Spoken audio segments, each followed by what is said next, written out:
अमरावतीच्या डफरीन रुग्णालयातील अतिदक्षता विभागातील घटनेनंतर रुग्णालयाचा सुरक्षा व्यवस्थेचा मुद्दा पुन्हा ऐरणीवर आला आहे. आग लागल्यानंतर बचाव कार्य करण्यापेक्षा आग लागण्याआधीच तिची चाहूल लागली तर धूर किंवा ठिंगणे दिसण्यापूर्वीच एआय तंत्रज्ञानाचे अलर्ट दिला तर संभाव्य धोका वेळीच ओळखता येऊ शकतो. याच मुद्द्यावर सुमित कलंत्री यांनी एआय युक्त लाईव्ह मॉनिटरिंग सिस्टीमची गरज व्यक्त केली आहे. सरकारी आणि खासगी रुग्णालयाच्या अतिदक्षता विभागामध्ये एआय लाईव्ह मॉनिटरिंग सिस्टीमची सक्तीची मागणी त्यांनी केली आहे. तर आपल्याबरोबर सुमित कलंत्री सर जोडले गेलेले आहेत. सर, कालच्या घटनेनंतर एआय तंत्रज्ञानाच्या संबंधात आपण कुठल्या गोष्टी करू शकतो तांत्रिकदृष्ट्या? बरोबर. ऍक्च्युली मॅडम, काल जे काही घडलं आपल्या डफरीन हॉस्पिटलमध्ये ते फारच आता प्रत्येक अमरावतीकरांना मला वाटते फार दुःखाची बाब आहे आणि हे पुढे घडू नये त्याकरिता आपण ज्या आजचं आधुनिक तंत्रज्ञान आहे आर्टिफिशियल इंटेलिजन्स त्याचा वापर करून ज्या आधुनिक सिस्टीम्स आलेल्या आहेत त्यांचा जर आपण इथे वापर केला असता तर हा अपघात झालाच नसता किंवा आपण वेळेवरच ऍक्शन घेऊन त्याला रोखू शकलो असतो. तर एआय मध्ये काय आहे ऍडव्हान्स आजकालच्या टेक्नॉलॉजीनी काय केलेलं आहे ते मी तुम्हाला 2 मिनिटं सांगण्याचा प्रयत्न करतो.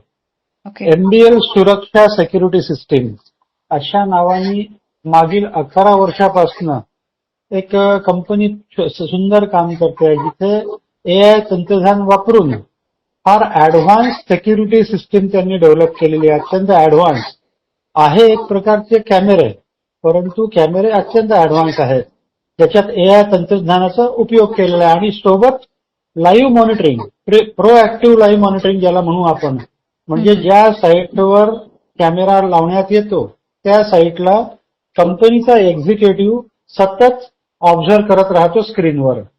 एआय काय त्याला करतं, कुठेही एआयला छोटूसही कुठेतरी समजा एक ठिणगी सुद्धा आढळली किंवा कालचा जो ऍक्सिडेंट झाला तिथे काय घडलं असेल मॅडम, व्हेंटिलेटरनं स्फोट केला, बरोबर ना? तर व्हेंटिलेटर स्फोट करायच्या अगोदर एकदमच स्फोट होत नाही ना.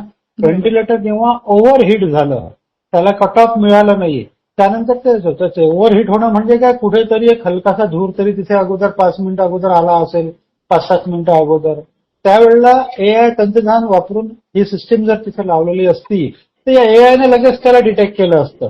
डिटेक्ट केल्याबरोबर जो मॉनिटरिंग करतो आहे त्याला इन्फॉर्म केलं असतं आणि त्यानं लगेच ऍक्शन घेतली असती. ऍक्शन कशी घेतल्या जाते तर तो लगेच फायर ब्रिगेडला इन्फॉर्म करतो आणि जी कोणी तुमची प्रशासकीय व्यवस्था असेल ज्यांच्या अंतर्गत हा कॅमेरा लागलेला आहे त्या व्यवस्थेला लगेच कॉल जातो विथ व्हिडिओ एव्हिडन्स.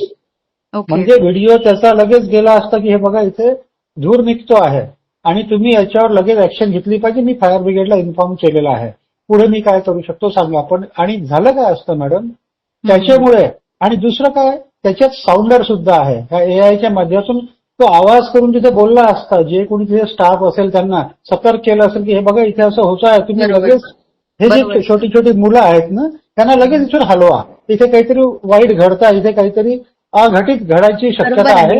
म्हणजे काल स्प्रिंकलरच्या ज्या घटना झालेली होती आणि अलाराम नाही वाजला, हे एक मोठं कारण कालच्या याच्यातलं होतं, ते आपल्याला दिसलंच आहे. आणि मग तुमचं म्हणणं असं आहे की एआयच्या माध्यमातून आपल्याला ह्या सगळ्या गोष्टीत माणूस अलर्ट होऊ शकतो आणि ही यंत्रणा खरंच उपयोगाची आहे. अत्यंत उपयोगाची आहे. उपयोगाची म्हणजे ही सिस्टीम लावल्यानंतर तिथे अशा टाईपचा कोणताही अपघात होऊच शकत नाही मॅडम, कारण लाईव्ह मॉनिटरिंग चालू आहे ना, सतत त्याला पाहणं चालू आहे तुमच्या साईटला. त्या कॅमेऱ्याच्या नजरेत जेवढा भाग येतो ना तो सतत त्याच्या नजरेत असतो आणि तो त्याला ऑब्झर्व्ह करत राहतो. तुम्ही त्याला इंटिमेशनही देऊ शकता, पहिल्या दिवशी तुम्ही सांगू शकता, आणखी ते स्पेसिफिकली समजा एखादा उद्या एक स्पेशल काहीतरी इक्विपमेंट आलेला आहे, ते 2 दिवस आपल्या हॉस्पिटलमध्ये राहणार आहे, ते अत्यंत सेन्सिटिव्ह आहे, तर आपण त्या कॅमेऱ्याला सांगू शकतो की बाबा हा 2 दिवस एक वेगळा इन्स्ट्रुमेंट आलेला आहे आम्ही काही स्पेशल केससाठी, त्याच्यावर तू स्पेशल नजर ठेवतो, त्याच्यावर स्पेशल नजर ठेवेल.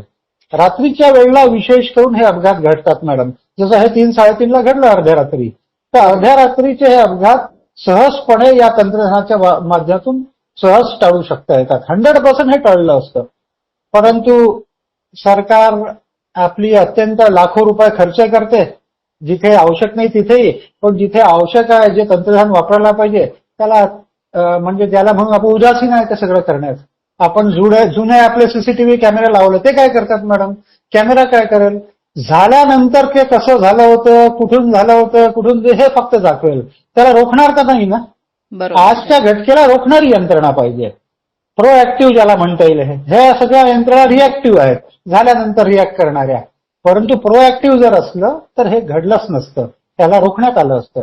त्याच्यामुळे जेवढेही मी तर म्हणतो अमरावती शहरात जेवढेही आयसीयू आहेत त्या प्रत्येक आयसीयूला कंपल्शन झालं पाहिजे की त्यांनी प्रोएक्टिव्ह लाईव्ह मॉनिटरिंग सिस्टीम लावलंच पाहिजे, जेणेकरून तिथे असा कोणताही अपघात भविष्यात होणार नाही.